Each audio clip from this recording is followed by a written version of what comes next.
أعوذ بالله من الشيطان الرجيم بسم الله الرحمن الرحيم لا إله إلا الله محمد رسول الله صلى الله عليه وسلم أستغفر الله سبحان الله والحمد لله ولا إله إلا الله الله أكبر ولا حول ولا قوة إلا بالله العلي العظيم عدد خلقه ورضا نفسه وزنة عرشه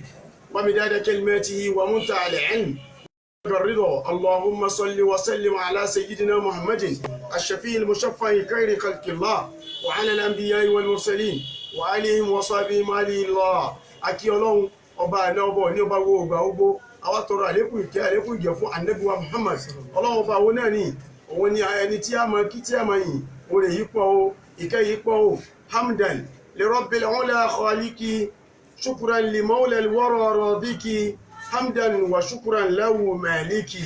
nufni ala Allahi fima a'ta nahtu ila Allahi kullal khuta. adúpẹ́ fún Ọlọ́run ọba tí ń ṣe gbogbo kẹ́ kulla yawmin huwa fi sha'nin gbogbo ìgbà ní ṣiṣẹ́ gbogbo àsìkò kọ̀ọ̀kan Ọlọ́run bá ń ṣiṣẹ́. akí Ọlọ́run àwa tọrọ àlékún ìkẹ́ fún Ànábì wa Muhammad àtòun àti gbogbo àwọn aráalé rẹ̀ àwọn sàhábé rẹ̀ àwọn ẹni tó lè ṣe títí di ọjọ́ ẹ̀san. tó láti inú ilé Mustashfa al-Qulub kí á tó mọ akí bàbá Sheikh Daud Al-Falla Abdulmajid àlékún àláfíà ara ọlọ́mọṣàbà ṣe fún wọn. bàbá wa ní Èjìgbò Ahmed Tijani, bàbá wa ní Èkó Murtada Busairi ọlọ́mọṣàbà dúró tí wọn bá Mudirul Markaz bàjẹ́ ọlànàbì ní ọ̀dọ̀ Ọlọ́run. tó ká tó máa lọ bákan náà akí bàbá Sheikh Daud ní àdáyé ẹkú ìnáwó bàbá ẹkún ọlànàbì lọ́dọ̀ Ọlọ́run ẹkú ìnáwó.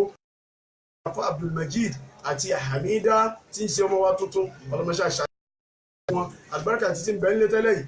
bẹ nílé tẹ́lẹ̀ ọlọmọta fi kún fún wọn lilladhina ahsanul husna wa ziyadatun ọlọmọṣà ṣe bẹ́ẹ̀ ọlànàbì ní ọ̀dọ̀ Ọlọ́run. àti kí gbogbo ẹ̀yin tí ẹ wá láti ẹnu bàbá Sheikh Daud láti ẹnu ẹbí ẹlẹ́hà family à ń kí gbogbo yín pé ẹ kú dìde rìjálù dáwà àwọn àfáà láti Markaz àwọn àfáà láti inú ilé kéwọ́n bá inú Islam bàbá wa Dálàmí tó kárí gbogbo àwọn àṣìwá kí gbogbo àwọn ọmọ kí gbogbo àwọn ilé kéwọ́n náà oníkálukú là ń kí ní ẹyọ kọ̀ọ̀kan afradan wa jama'atan. so akí gbogbo ẹnì kọ̀ọ̀kan ọlọ́mọṣàbà dúpẹ́ fún yín irú oore báyìí lọ́lọ́run jẹ́ kí a fi san àwọn bàbá Sheikh Daud ni wọ́n ní kí a bá wọn dúpẹ́ fún yín. tó kí a tó máa lọ ní ó ti ní ọ̀dọ̀ wa bàbá àwọn sọ́ọ̀sù wa tí ẹ̀wọ̀n àwọn náà ni al-ustaz àwọn sọ́ọ̀sù tí ẹ̀wọ̀n sí tán àwọn náà ni ustaz al-mudir fún ilé ike wa Markazu Saada ní àlímọ̀ ṣọ́nbí báyìí ọlọ́mọ pa ilé ike náà rẹ̀ wọ́n sì tún wá jẹ́ ọ̀kan gbòógì nínú àwọn àfáà tí wọ́n kó wa ní ilé ike wa lórí Islam lábẹ́ àwọn bá Sheikh Daud ọlọ́mọṣàbà san yín ní ẹ̀san rẹ̀. tó ní tí a fẹ́ tírìtì báyìí òun náà ni wípé mafhumu wal-bid'ati fil Islam akíní àgbóyé tó wà lára súnà ànábì àti bídíà àti àdáadáalẹ̀ imma khairan aw sharran níbi àdáadáalẹ̀ fil Islam ojú wo ni Islam fi wò tó bàbá kí a tó máa lọ gẹ́gẹ́ bí pé bí ẹyẹ bá ti sùkù òun náà ni àásọ̀kù rẹ̀ ó ṣe bí òwe níwájú ẹ̀yin àgbàlagbà òun ni pé ìgbà tá a sọ pé mafhumu sunna nítorí àwọn èèyàn kọ̀ọ̀kan máa bèèrè pé kí là ń pè ní súnà tàbí máa ń pè tààrífù súnà máa hà. àkókí gbogbo àwa tí a jẹ́ olólùfẹ́ ètò yìí lẹ́ẹ̀kan sí tí a jẹ́ olólùfẹ́ Mustashfa al-Qulub tí ilé ìjókòó àti ètò tí ń ṣe àgbékalẹ̀ láti máa kọ́ àwọn mùsùlùmí ní ẹ̀kọ́ akiwa àdúgbò àwọn èèyàn lápapọ̀ ìpé assalamu alaikum wa rahmatullahi wa barakatuh. wa alaikum assalam wa rahmatullahi wa barakatuh. látara bẹ́ẹ̀ náà tó kí gbogbo àwọn ènìyàn Ọlọ́run tí wọ́n ti lọ bàbá Sheikh Adam Abdullahi lórí gbogbo àwọn àgbà wa ọlọ́mọdé bá sàlẹ̀ kọ́ wọn àwọn bàbá tí wọ́n wà láyé bàbá wa Sheikh Habibullah Adam Abdullahi lórí ọlọ́mọdé sàlẹ̀ kọ́ bàbá wa Sheikh Daud Al-Falla Abdulmajid ẹlẹ́hà ọlọ́mọdé bá sàlẹ̀ kọ́ aláfẹ́ra fún wọn. gẹ́gẹ́ bí ìbéèrè tí àwọn àlùfáà wa tí wọ́n jẹ́ atọ́kùn ètò yìí wọ́n béèrè Ustaz Abdulgani Musa ọlọ́mọdé bá dùn tí wọ́n tó pa wọn tí ó kù lápapọ̀. nínú Islam jẹ́ òye wáyé pé ní tí wọ́n pè ní sunna gẹ́gẹ́ bí lọ́wọ́ Ànábì wa Muhammad sallallahu alaihi wasallam. gbogbo àná sí mùsùlùmí pé Ànábì yìí ni Ọlọ́run rán kó máa jẹ́ àwòkọ́ṣe dáadáa qudwatan hasana gbogbo àwọn mùsùlùmí Ọlọ́run fi Al-Qur'ani rán bọ́lá tí wọ́n fi Al-Qur'ani rán náà ló wá fi nǹkan kejì rán òun náà ni ẹni tí ń jẹ́ ọ̀nà tiẹ̀ so n tó ń pè ní súnà ní èyí tí ò ní làálòkù púpọ̀ òun náà ni atọ́rík lógẹtẹ̀ àwọn eléyìí bó ń pe kinní kan ní literary meaning so tá a bá ń sọ̀rọ̀ nípa nǹkan ní lógẹtẹ̀ à ń sọ̀rọ̀ nípa kí ni ìtumọ̀ rẹ̀ nínú èdè lọ́dọ̀ àwọn elédè òun náà ni ojú ọ̀nà òun wọ́n ń pè ní asúnà àmọ́ tá a bá lọ sí technical meaning tó tí a mọ̀ sí al-mafhumul al-istilah àgbọ́yé tó jẹ́ àwọn àgbọ́yé tá a fẹ́ lò ìṣàrì nínú ṣẹ̀ríà òun náà ni ojú ọ̀nà tí Ànábì wa Muhammad tọ̀ àti tí Ànábì wa Muhammad sọ àti tí Ànábì wa Muhammad ṣe òun náà ni wọ́n pè ní súnà gẹ́gẹ́ bí àlàyé. ọlọmọṣà jẹ́ kí á rí yín pẹ́ àwọn bàbá wa wọ́n ti fún wa wọ́n ní tí a pè òun náà ni ojú ọ̀nà yìí pé ọ̀gbẹ́ni títí wá èèyàn abara bíi wa ni tó nígbà táwọn fojú tá bá ní ká fojú eléyìí wò yóò máa wá dá ìbéèrè padà sínú làákàyè wípé ǹjẹ́ súnà tẹ́ ẹ dákọ̀ yìí tẹ́ ẹ dẹ́fílẹ̀tì fún wa fẹ́ǹsì ǹjọ́ ní nǹkan kan ó ní màkánù kan nínú àtẹ̀sírẹ́yìn ìsìlámì àbí ká sọ wípé nínú al-ahkamu shar'iyya wípé ó ní màkánù ń bẹ nítorí tá a bá fi mọ̀ pé ó ní màkánù á fi wò. Ọlọ́run fi alukurani wọn Ànábì wa Muhammad tí alukurani yẹn ti ń jẹ́ ọ̀rọ̀ Ọlọ́run ẹ wá rí ntàpẹ́ ní súnà yìí nǹkan tí ń bẹ lábẹ́ rẹ̀ nǹkan mẹ́rin òní ń bẹ lábẹ́ rẹ̀ alákọ̀ọ́kọ́ òun náà ni aqwalu rasul àwọn ọ̀rọ̀ tí Ànábì wa Muhammad sọ ẹlẹ́ẹ̀kejì òun náà ni af'alu rasul àwọn iṣẹ́ tí Ànábì wa Muhammad ṣe ẹlẹ́ẹ̀kẹta òun náà ni taqriratu rasul òun ni àwọn endorsement Ànábì ṣe fún àwọn sàhábé rẹ̀ nígbà tí ń bẹ láyé lásìkò rẹ̀ èyí tá a lè pè lẹ́lẹ́kẹrin òun náà ni àwọn nǹkan tó jẹ́ alwasfiya àwọn nǹkan tí wọ́n fi ròyìn Ànábì gẹ́gẹ́ bí ìwà àti ìṣe gbogbo eléyìí náà ni súnà lẹ́yìn tó túmọ̀ sí pé ojú ọ̀rọ̀ wá rí bó ṣe wá rí yìí òun náà ló fi wá túnṣe bí ó yé wa yìí pé lẹ́yìn tá a bá ti mú Al-Qur'an tá a fi ń ṣòfin tọ́lọ̀ ń gbé kalẹ̀ fún wa súnà Ànábì wa Muhammad ló kù so súnà Ànábì wa Muhammad ó ń jẹ́ ẹlẹ́ẹ̀kejì sí Al-Qur'an al-manzilati thaniya lit-tashri' al-islami ó ní súnà Ànábì wa Muhammad jẹ́ ó ní kejì nígbà bá ti nínú Al-Qur'an a sì lọ sínú àdìsí tí ń jẹ́ súnà Ànábì wa Muhammad. ọlọ́mọṣà bá a san ní ẹ̀sán bàbá àwọn bàbá jẹ́ orí wa pé súnà tó rasul súnà tó nàbàwíyà òun ni wípé ipò kejì ló wà nínú òfin ẹ̀sìn ìsìlámù tá a bá ti rí Al-Qur'ani tán súnà Ànábì ni ó tẹ̀lé ní ṣókí tó bàbá ìgbà tá a ní súnà yìí ìjọ ní pínpín bóyá àníwá bóyá àkísàm torí tá a bá mọ̀ pé súnà kan ìkànnì bákan àbí kò ní pínpín ó kàn wà ní súnà bọ́rọ̀ gidi náà ni ọmọ ṣàjẹ́ kí á rí i pé. gẹ́gẹ́ bẹ́ẹ̀ náà ni àwọn àlàyé tí a ṣe ní àìpẹ́ yìí tí a bá ní kí a gbé ní tí wọ́n ń pè ní súnà kalẹ̀ jẹ́ bá ṣe pé ojú ọ̀nà tí Ànábì wa Muhammad tọ̀ àlàyé tí àwọn àfáà ẹlẹ́kọ̀ọ́ tí wọ́n ṣe fún wa òun náà ni wípé ní tí wọ́n ń pè ní súnà Ànábì wa Muhammad تعتبر السنة النبوية ثانية مصدر من مصادر التشريع الإسلامي. látara bẹ́ẹ̀ bí ó ṣe wá jẹ́ yìí nígbà tá a tún wá rí pé òun náà ní kejì òun náà ló fi jẹ́ oyé wa yìí pé a máa wá rí súnà a máa rí as-sunnatul qawliyya a sì máa rí as-sunnatul fi'liyya a sì máa rí as-sunnatut taqririyya àti as-sunnatul wasfiyya mẹ́rẹ̀ẹ̀rin yìí ó ní ọ̀nà tí àwọn àfáà tí wọ́n pín súnà sí látara ntí Ànábì wa Muhammad sọ nígbà tí ń bẹ láyé òun náà ní súnà tá a gbọ́dọ̀ tẹ̀lé lẹ́yìn náà òun náà ní àwọn iṣẹ́ tó ṣe lójú àwọn sàhábà tí àwọn sàhábà náà tí wọ́n dè mọ́lẹ̀ tí wọ́n ń ṣe ẹlẹ́ẹ̀kẹta òun náà ní as-sunnatu taqririyya àwọn tí àwọn sàhábà ṣe lójú Ànábì wa Muhammad tí Ànábì fi lélẹ̀ fún wa pé ó dáa tí ó sọ kankan lórí ẹ̀ tó òun náà ní súnà lẹ́yìn náà ní as-sunnatu al-wasfiyya àwọn tí Ànábì ṣe bánábì ṣe ń jẹun bánábì ṣe ń ṣe bákan tó nínú ìṣesí ayé tó gbogbo eléyìí òun náà ní wọ́n pè ní súnà ó túmọ̀ pé súnà Ànábì wa Muhammad ọ̀nà mẹ́rin òun náà ní àwọn àlùfáàsì ni wọ́n pín sí. ọlọ́mọṣà jẹ́ kí á rí àwọn ọba pẹ́ ọlọ́mọṣẹ́ àbá sáyé ní ẹ̀sán rí ní ṣókí wọ́n ní alikọ̀ọ̀lìyà alifẹ̀ẹ́lìyà atẹkùrìlìyà wàlúwàsífìyà tó ń jẹ́ ọ̀nà mẹ́rin tí súnà pín sí gbogbo ẹ̀ pátápátá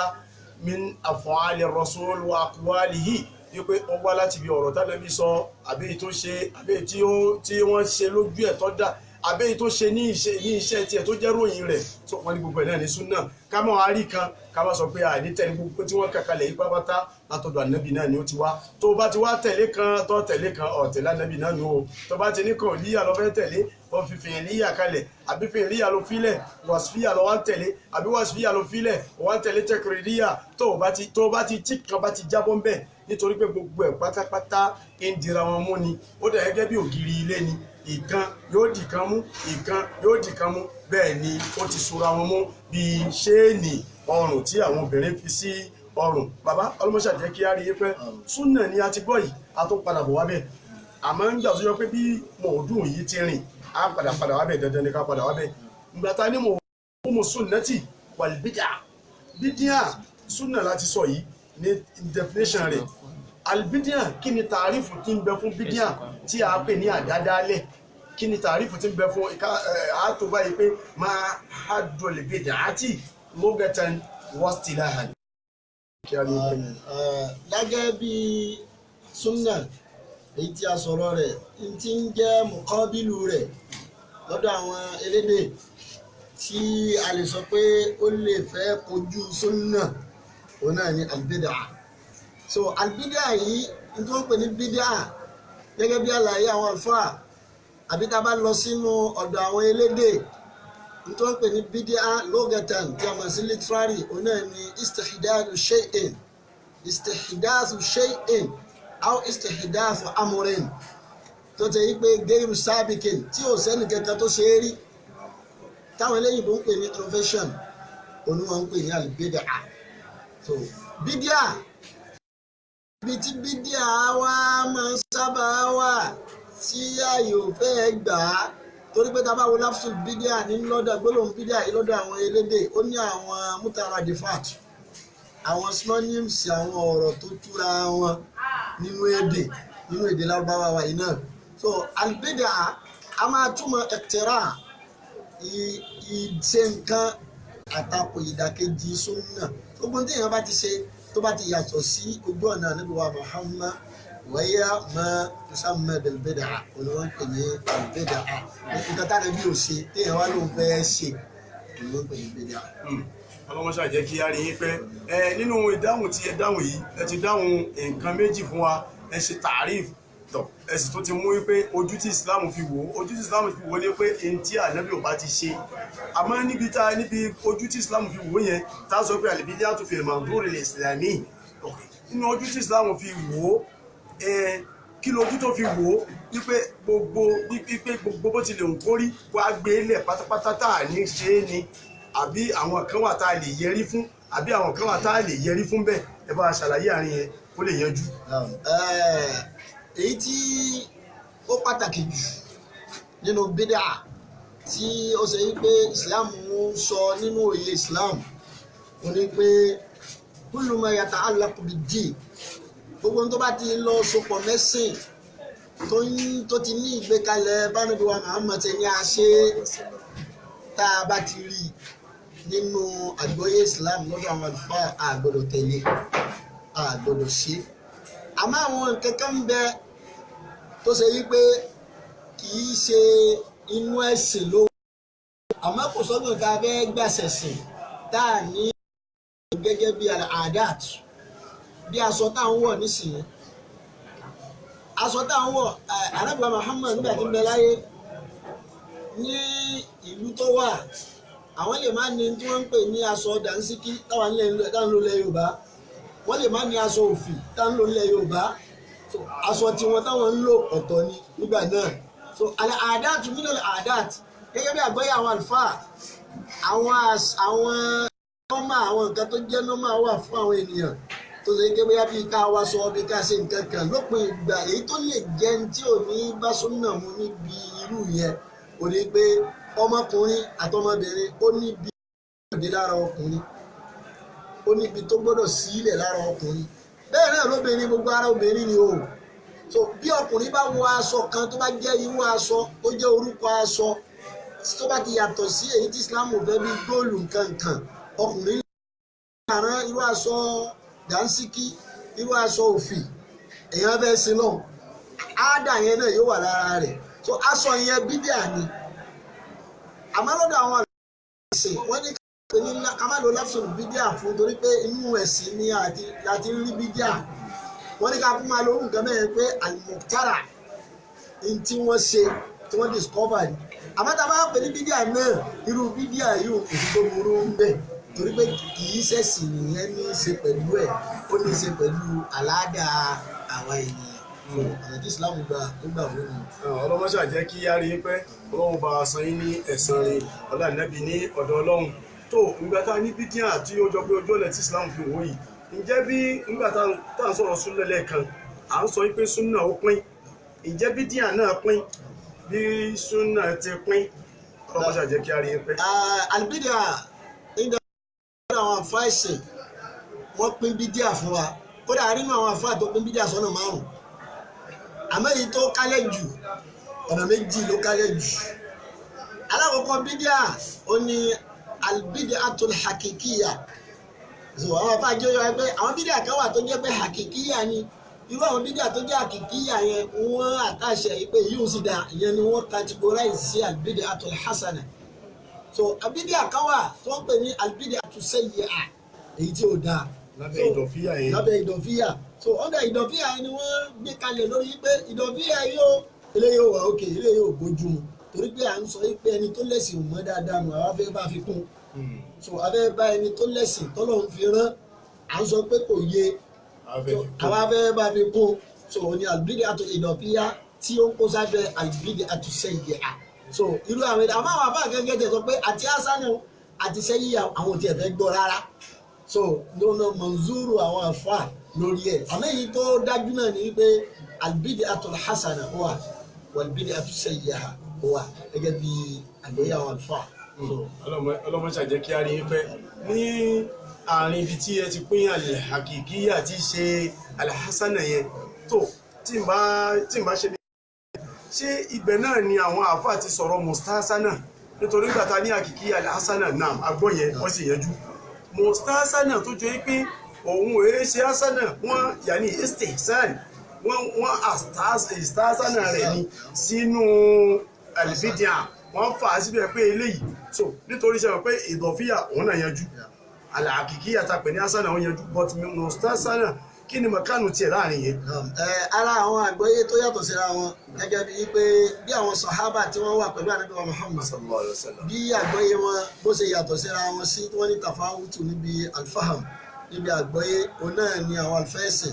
ní àgbọ́yé òǹkálukú ló yàtọ̀ síra wọn. so báyìí bàtà rí albid'atul hakikiyya tí a categorize pé hasana ni so lọ́dà bẹ́ẹ̀ náà látún láwọn kan táwọn tó pín tiwọn sí mustahsan so gbogbo eléyìí gẹ́gẹ́ bí a ti rí pé àwọn àfáà mi ò tiẹ̀ fẹ́ gbà kẹ̀kẹ́ rárá torí pé lafsul bid'a àlọ́dọ̀ tiwọn tó bá ti ní ṣe tó bá ti níta tó bá ti yàtọ̀ alákò bid-din àwọn ò tiẹ̀ fẹ́ gbọ́ rárá so ọ̀ǹda asana náà ni wọ́n tún wọ̀ pé eléyìí mustahsan ni àwọn ìgbẹ́ àrògbọ́n dá sí yóò jẹ́ àtúnṣe níwọ̀n ọ̀ba so èyí tí wọ́n gbé lọ sí mustahsan ọ̀ǹda àyàkíyà náà ni ó sì wà. ọlọ́mọṣà jẹ́ kí á rí i pé tó jẹ́ bèrè náà ni pé ó ṣeéṣe kọ́ máa sá sílẹ̀ àkáyè nínú àwọn tí wọ́n ń wà náà kí wọ́n sì lè fẹ́ bèrè ní orí ẹ̀ bàbá ọlọ́mọṣà jẹ́ kí á rí i pé bídíà ni ó ti yé wa yìí àwa fẹ́ padà lọ sọ́dọ̀ súnà ká padà lọ sí ọ̀dọ̀ rẹ̀ nígbà tó yọ pé gbogbo ẹ̀ náà inú ìsìlámù náà làwọn èèyàn ti ń láwọn ẹ̀sìn ìsìlámù náà ni wọ́n fi bójú àtẹni tí ń ṣe súnà ìsìlámù ló fi bójú àtẹni tí ń ṣe ìdàkejì náà ẹ̀sìn ìsìlámù ló fi bójú nítorí bàbá bí wọ́n ní mùsùlùmí làwọn tó òun ni wípé dilalatul Qur'an ala sunna kí ni al-Qur'an sọ ń pa súnà ó sọ fún wa ó ní àyà kan nínú sọ̀rẹ́ tó sọ fún wa pé súnà ní o ẹ̀sìn máa tẹ̀lé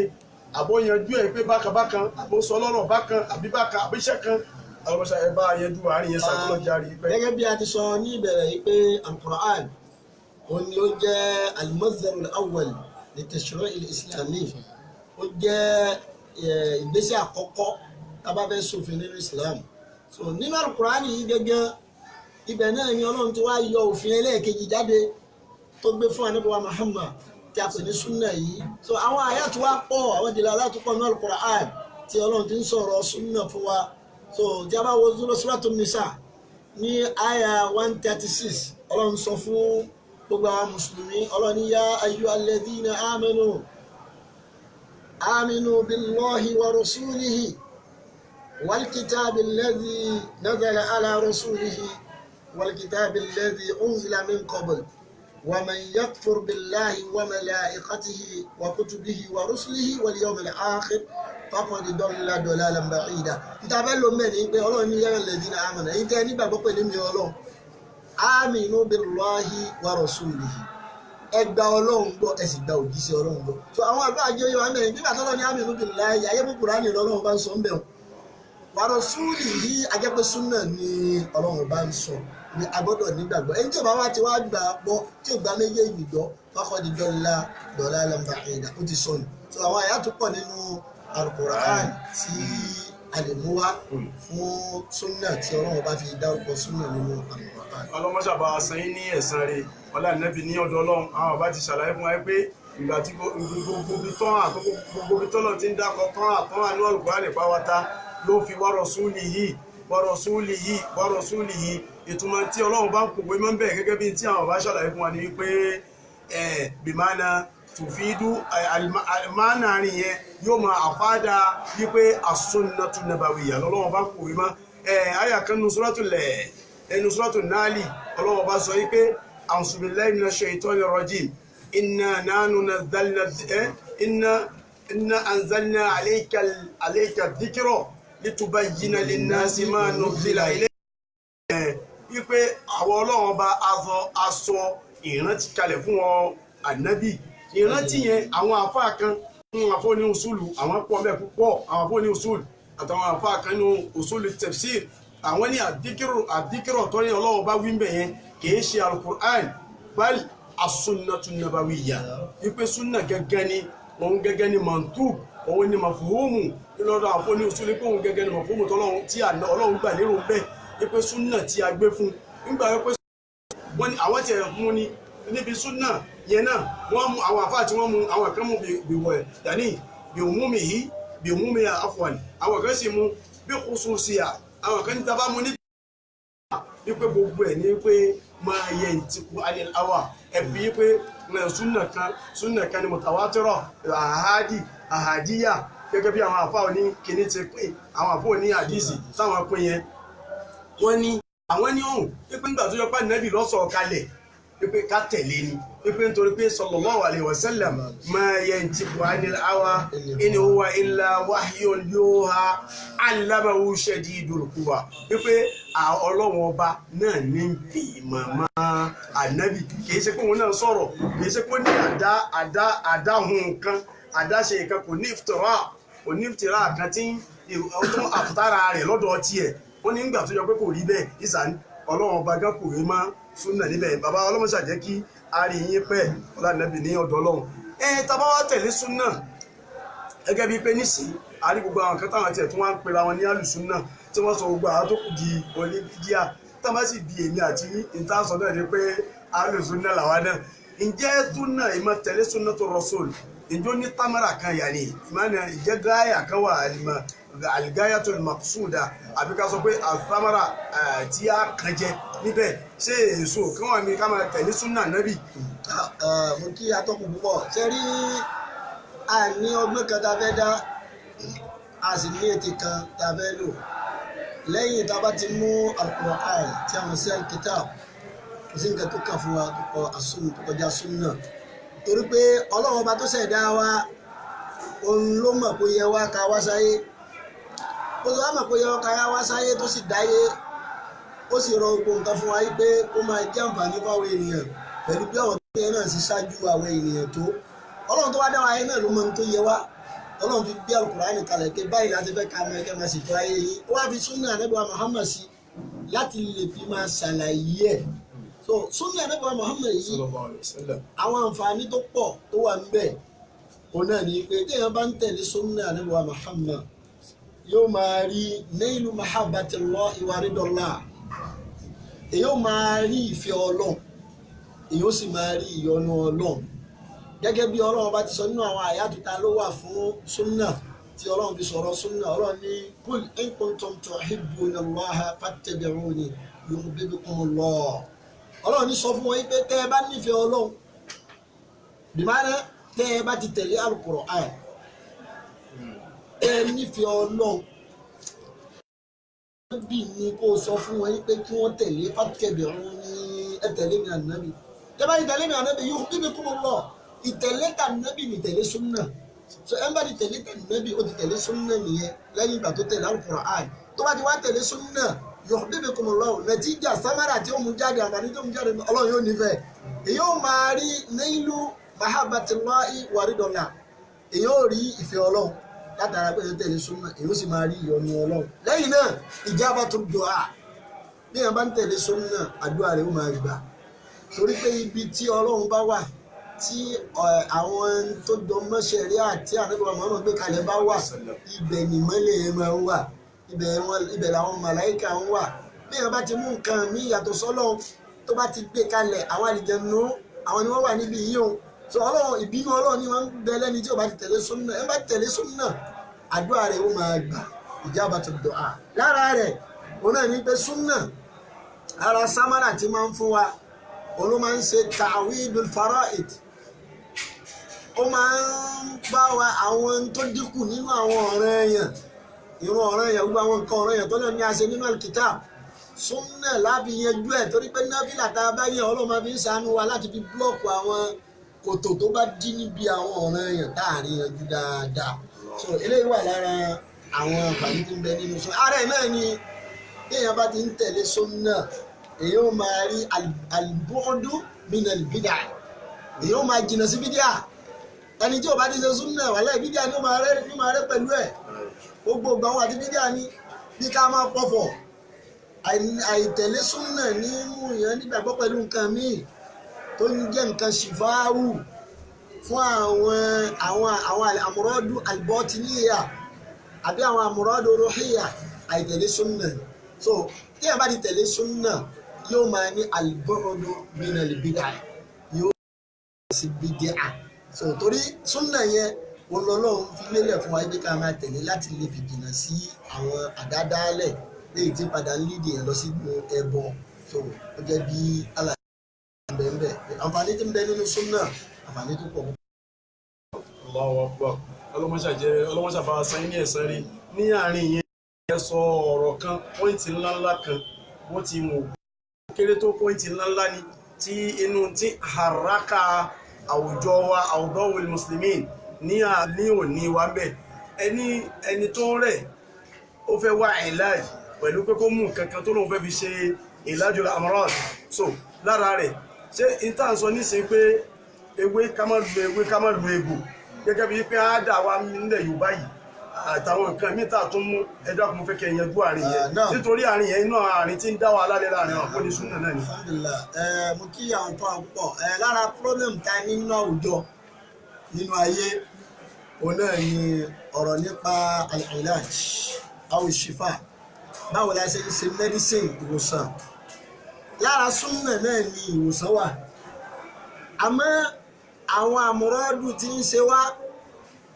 àmúrọ́dù ìbàdàníyà ń bẹ lọ́dọ̀ àwọn àlùfáà tí wọ́n pín fún wa àwọn àìsàn ara ó wà. So àwọn àìsàn ara yìí tó ń jẹ́ pé gẹ́gẹ́ bí Ànábì wa Muhammad wáyé pé ọba tó dá àìsàn òun náà ló dá oògùn àìsàn. Islam ò kọ̀ndẹ́ẹ̀mù ẹ̀ fún wa. Lára súnà náà ni ewé àtegbò ara súnà ló wà ara súnà náà ewé àtegbò sínú bídíà.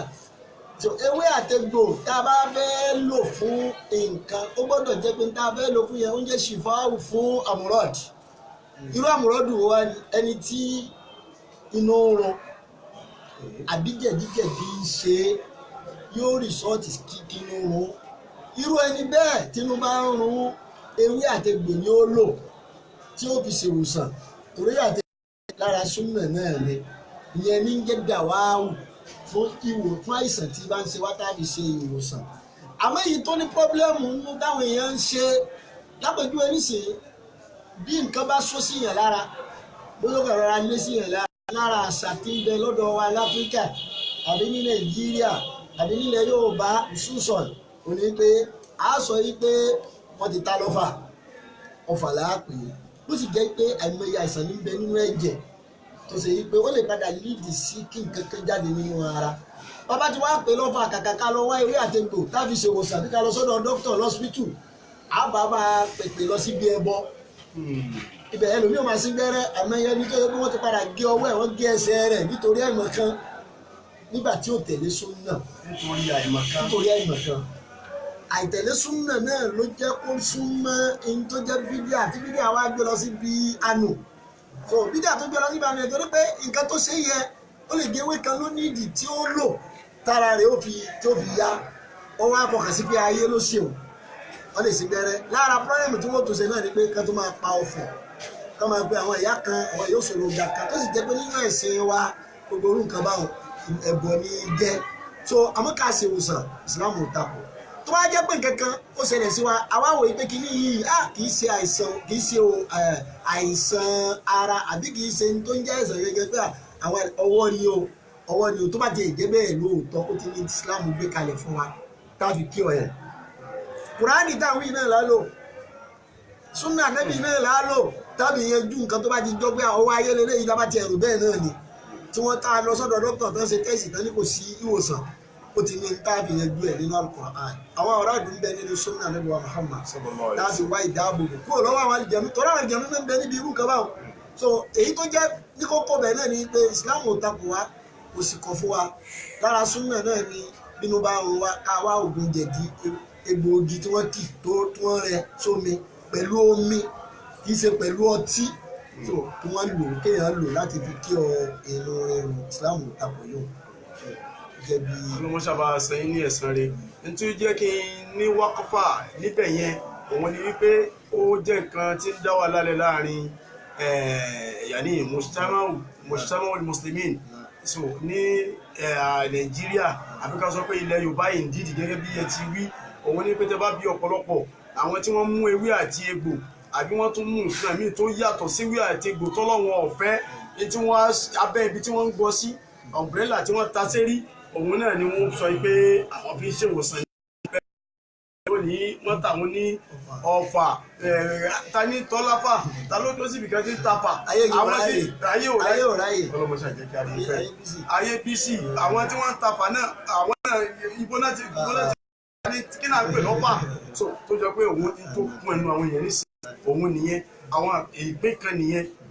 àìmọ̀kan wá wọ̀ ọ́ bóyá wọ́n sì mọ̀ wọ́n ṣèfẹ́nú fáwọn míì òye wọn lèyí tẹ́ tó sọ bẹ́ẹ̀ náà yí pé àwọn kan wá wà tó ṣe pé wọ́n máa fi ọtí lo nǹkan wọ́n ní àwọn ń wá àrísìkí wọ́n láwọn ń wá kinní kan torí tó oníkálùkù fẹ́ gun mọ́tò oníkálùkù fẹ́ kọ́lé oníkálùkù fẹ́ lówó òun náà fẹ́ lọ Amẹ́ríkà òun náà fẹ́ máa wọṣọ láti bí àwọn zakarifu yẹn àwọn zakarifu tí pa nìyẹn alihadama èyí tí kò ní débi parun ọ̀wọ́ ni wọ́n ń wá kí wọ́n wá sásábẹ́ yí pé àwọn ṣe yìí láàjù ni bàbá ọlọ́mọṣà jẹ́ kí a rí pé níjó ní nínú àwọn tí àwọn àbúrò wa ẹ̀rọ ọlọ́run bà mí púpọ̀ mo ní ìgbà tí a ti ríra ti pẹ́ mo ní báwo wá ni nígbà tí ń fi rí mo rí pé ìkẹ́ ti wà ǹjẹ́ báwo ni o ti rìn ọ ní òun ò ní bákanbákan so ibi tá a ti dúró tá a ti sọ̀rọ̀ bàbá ọlọ́run jẹ́ àrí pé ẹni yìí nígbà tí ń bẹ nílé kéwú ọlọ́run ní kó jiná níbi tá a ti rí alhamdulilayi àmọ́ gbogbo ìgbà tí n bá ti pàdé rẹ̀ bàbá ṣe ń gọ́ọ̀mù ní máa ń jẹ mo wá wádìí ṣe ń gọ́ọ̀mù yìí lọ ipe kí ló dé tí fi ń jẹ àti bó bá ti lo nǹkan muhammed tí ọlọ́run bọ̀ fẹ́ nínú kẹnu má bàa fura ṣé ìlàjú náà lọ́kàn débi ìyí tó fẹ́ nítorí àwọn àfáà kan gbá mú ni pé ìmọ̀tì bìdí atúnáàbì so kí la fẹ́ sọ pẹ̀lú tá a sọ pẹ̀lú bídíà so èyí tí ó so máa ti ń jẹ́ ẹlẹ́kejì tí ń bẹ tí ó máa bẹ lábẹ́ rẹ̀ àmọ́ òun á sọ tá a bá ṣe tán náà ní pé nígbà tá a ti rí báwọn kí ni mo lè ká tó lè bídíà kí ni ìfarun tí máa wá àti sọ támárà níbi sọ kí ni ìfarun tí ń wá ń bẹ̀ àmọ́ lẹ́yìn má tún bídíà tó láàbí ìyẹn mo fẹ́ kí a dúró lérí ẹ̀sà torí àwọn àfáà tí wọ́n jókòó tí di kéwú tán. ní bọ́lọ̀ gan ló ní bídíà ni àwọn abẹ́rẹ́ lọ́wọ́ ẹ̀ máa ń lóye jẹ́ yorùbá àbádí samawati wal ardi ọlọ́run gan ló ní bàdí samawati wal ardi ẹwà gbọ́yé ara rẹ̀ náà ni irú èyí tó wí òun náà so tó bá sọ pé nímọ̀ tí a rí bídíà tó tí ó bá ti ń tú àgbọ́yé rẹ̀ sí àwọn ìwà ìbàjẹ́ tí bá ń hù fúnra ara rẹ̀ tó ń wá ń ṣe ìṣèṣánú nǹkan tí ò dáa yóò so ìparun náà ní wá fún ẹ̀mí ara rẹ̀ so gbogbo orú nǹkan báwọn àì máa wá ìgbàlà lọ síbi nǹkan tí ò tọ́ láti lè máa fi ṣe àlàfójà lórí dáadáa àwọn àwíjàre tí ò fẹsẹ̀ múlẹ̀ láti lè máa fi bákọ̀ọ̀pù àwọn ìwà ìbàjẹ́ tí ọmọ ènìyàn bá ń hù òní gbogbo orú nǹkan báwọn so ń tẹ́ ọlọ́run ò bá ti wí tábìlì wa Muhammad ò bá ti wí àfi ká jìnnà sí tó jẹ́ kókó tí a gbọ́dọ̀ ṣe nìyẹn. tó kí wàá ní mùhùlìkátù rẹ̀ àti níbi súnà. mùsàlùmí mùhùlìkátù tó pàtàkì jù tí máa ń lídìí èèyàn lọ síbi látara bídíà ibi tí ọkọ gbé ayé yìí ò ní pé al-bu'du minallah yóò gbé yẹn jìnnà sọ́lọ́run tó bá gbé yẹn jìnnà sójì sí Ọlọ́run olóbi jẹ́ pé ọ̀pọ̀lọpọ̀ àwọn àfáà ní zamani tá a wà yìí àwọn fil mujtama al-hadir láwùjọ tá a wà lọ́wọ́lọ́wọ́ báyìí nínú ayé àbí ní Nàìjíríà gẹ́gẹ́ bí àwọn àpèjúwe ìtẹ́ ìlú náà nísì ọ̀pọ̀lọpọ̀ ẹlòmíì tó lóun kéwú àkọ́kọ́ a lè sọ pé jáàlù ló ń ṣẹlòmíì ẹlòmíì hawa nafs ìfẹ́ ẹnu ló ń ṣẹlòmíì so tẹ́lòmíì bá ti wá múrara sí bí bídíà yìí tó múrara sí dáadáa ibi tí padà ń rìsọ́ọ̀tì sí náà gbé yóò tó bá ti wá jìnnà sí Ọlọ́run gbogbo nǹkan tí ò bá tọ́lọ́run yóò máa ṣe